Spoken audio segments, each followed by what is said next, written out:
Magandang araw mga kaibigan. Pag-usapan natin ngayon, bigyan ng reaction opinion itong post ng Newswatch Plus Philippines. Pahayag ito ni Ombudsman Boying Rimulya tungkol ba sa kasama ba si Saldico sa sasampahan ng kaso sa Sandigan Bayan? Ang kanyang sagot ganito, Saldico maybe, take note, maybe included in first cases to be filed in Sandigan Bayan. Bakit maybe?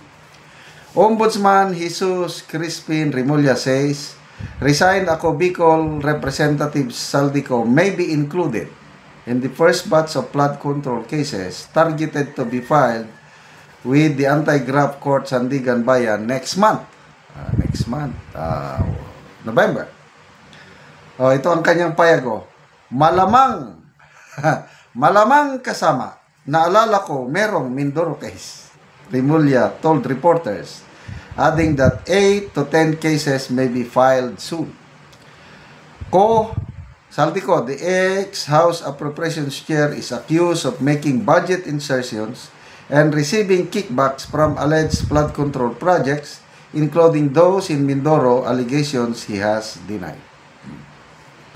So, ito ang pagtuunan natin ng pansin. Bakit malamang? Hindi pa sila sigurado. Ang siguradong sasampan ng kaso niyan, nakikita ko yan is yung 4 na umamin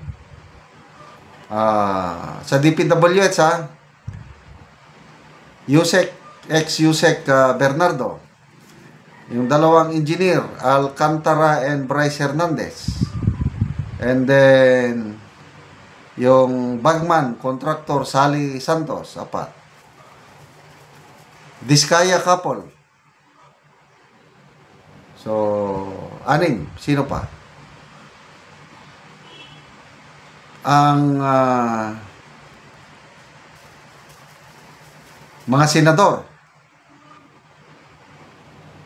3 senador ang tinatarget nila Escudero, Jinggoy, and Villanueva. So, siyam. Pang-10 siguro si Saldico kung matuloy. Kaya lang, maybe charge, maybe not. Okay. Granting, i-charge nila. Kaya isang pa na, plunder ba, graft and corruption ba? Kasi ibang kaso yung plunder, iba yung graft. So kung plunder, non-bailable. I don't know itong graft, depende sa amount. Ang tanong, si Saldico tayo example, plunder ang ibira. Wala naman siya dito. Paano uusad yung kaso kung wala dito si Saldico? Ako, opinion ko lang ito, malamang sasampahan nila si Saldico. Para pakitang tao na ito na, seryoso ang Marcos Jr. administration. Yun, nasampahan na 3 senador, yun na nga, Escudero, Jinggoy, and Villanueva. 3 senador, 1 kongresista na sampahan. Palakpak na naman ang mga loyalista. Masaya na naman si Auntie Claire niyan. Ibabalita naman. Ito na. Gumagalaw na ang administrasyong ito. Totohanan ito. Mapanagot ang mga ang tanong ngayon kay Saldico, paano uusad yung kaso kung wala naman siya dito? Ang alam ko, hindi ako lawyer kaya lang alam ko, due process, dapat yung akusado haharap din sa korte para magbigay ang kanyang panig. Paano siya haharap kung hindi naman siya pabalikin? Paano siya pabalikin kung ang passport niya hindi naman kinakancel? Diba? Napakasimple man lang yan. Kung totohanan itong gobyerno na panagutin si Saldico, dapat mabilis pa sa alas 4, kinancel ng passport. Kaya ang nananawagan dyan, salamat tayo sa tatlong leaders natin. Congressman Toby Chanco, siya ang nangungulit sa Department of Foreign Affairs. I-cancel nyo na. Ganon din si former Ombudsman Conchita Carpio Morales. Sabi niya, nagtataka siya, bakit hindi pa i-cancel? Senate President Franklin Drilon, ex-Senate President, ganon din. Dapat i-cancel na. Kailang, wala eh. Hindi ko maintindihan ang administrasyong ito. Sinasabi na dapat managot ang dapat managot. Ay kulang, hanggang salita lang, wala sa gaway. Patunayan po ninyo na seryoso kayo, i-cancel nyo ang passport ni Saldico para mapilitan siyang uuwi dito. Kung nagawa ninyo kay ex-Congressman Ernie Teves, bakit hindi nyo magawa kay Saldico? So, takot ba? May takot ba na kung babalik si Saldico, meron siyang papangalanan na mas utak pa? Naniniwala ba kayo na si Saldico lang ang gumawa ng mga budget insertion na yon? O may kasabwat? Meron siyang amo, pataas. Di ba? Ganun lang yung kasimple. So, wag nyo na pong lukuhin ang taong bayan. Hindi naman kami 8-8. Alam din namin mag-analyze na hindi magagawa ni Saldico ang mga ginawa niyang budget insertion kung walang approval ng mga nakakataas sa kanya. Ganon lang yun kasimple. Okay, basa tayo sa mga comments. Charlie Blue Serencio, maybe is not an assurance. Why? Kasi his boss will be pointed out and furthermore, the main brain of the Kawatans will be known. Yan sinasabi ko, yung kasamahan niya. Koy Manatong, of course, is different from maybe. Ayun, ang ganda sana. Of course, kasama yan. Sigurado. Maybe.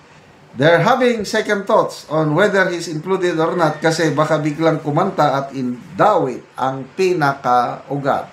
The name that can never be mentioned. Kaya hindi na rin natin i-mention dahil hindi daw pwedeng banggitin. Kaya lang, alam na ng lahat kung sino yung mga kasabwat ni Saldico pataas sa kanya. Salamat mga kaibigan sa inyong pagsubaybay sa ating channel. Nakakatulong kayo ng malaki sa tribong Talandig ng Bukidnon. Ang sweldo natin sa channel na ito, pantulong po sa tribo. Namimigay tayo ng livelihood assistance sa kanila, nagpapatanim ng saging lakatan at Arabica coffee. Panoorin nyo ang video na ito. Karon na anak ko diri sa tanom ni Dato Landang nga yang tanom nga kape nga 1,800, so mag-abono mi og mag-spray. Wilgro karon ang ginaabono namo sa tulo na kabulan nga kape ni Dato Landang. Mo na ni ang iyang itsura sa iyang kape nga tulo na kabulan. Daghay na ay sanga, maayo na gid ang tubo.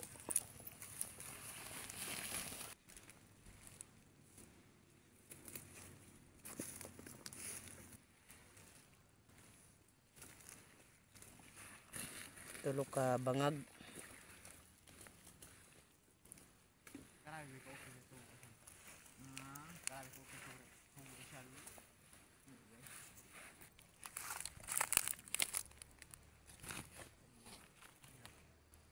So kaluoy sa Ginoo, maayo gid ang among mga kape.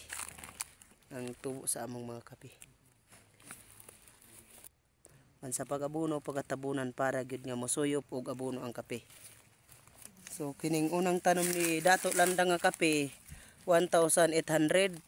So ang ikaduha niyang tanom karon nga 1,200. So 2,000 o 3,000 aning iyang tanom tanan.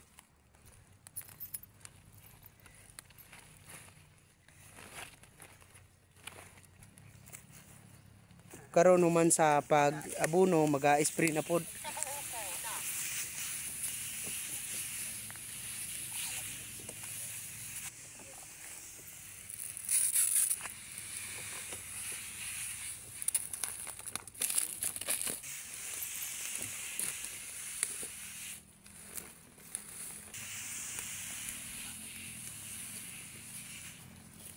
Ug karon salamat kaayo sa Ginoo ug sa nagasuporta sa among pagpananom sa kapinaot unta nga magpadayon kini.